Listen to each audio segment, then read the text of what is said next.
இப்போ இந்த மாணவர்கள் இப்போ பிளஸ் டூ முடிச்ச நிறைய பேருக்கு இருக்கிற சந்தேகம் என்னன்னா, காலேஜ் முடிச்சதுக்கு அப்புறமா அந்த கூகுள் அல்ல பிளஸ் டூ முடிச்சதுக்கு அப்புறமா கூகுள்ல போயிட்டு சிஏ காலேஜஸ் இன் தமிழ்நாடு அப்படின்னு தேடுறாங்க. கல்லூரியே இல்லை அப்படின்னு உடனே முதல்ல டிராபேக், எங்க இது நான் எங்க போய் படிக்கிறது அப்படின்ட்டு. அப்புறம் இன்ஸ்டிடியூட்டை போய் தேடணும், எந்த இன்ஸ்டிடியூட் கம்பேர் பண்ணணும். ஏன்னா காலேஜுக்கு இருக்கிற எக்ஸ்போஷர்ஸ் இன்ஸ்டிடியூட்ஸ்க்கு அப்படி இருக்கிறது இல்லை.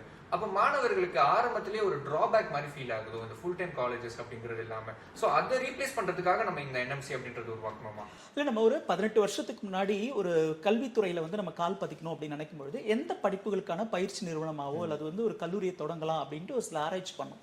ஸோ அப்படி பண்ணும்பொழுது தான் சிஏ படிப்புகளுக்கும் சிஎம்ஐ படிப்புகளுக்கும் நிறைய வேலை வாய்ப்புகள் இருக்குன்றதை ஐடென்டிஃபை பண்ணுறோம்.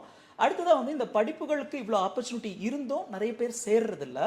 அதையும் மீறி சேர்ந்த பிறகு மாணவர்கள் வந்து சீக்கிரமாக முடிக்கிறது இல்லை. ஸோ இந்த மாதிரியான பல விஷயங்களை நம்ம ஆராய்ச்சி பண்ணி பார்க்கும்பொழுது தான் இதில் நடக்கிற ஒரு மிகப்பெரிய தவறு வந்து மாணவர்கள் முழு நேரமாக இந்த படிப்புக்காக செலவு பண்ணாமல் பகுதி நேரமாக இந்த படிப்பை எடுத்து படிக்கும் பொழுது நிறைய பேர் தேர்ச்சி அடையிறது இல்லை அப்படின்றத வந்து நம்ம கண்டுபிடிக்கிறோம்.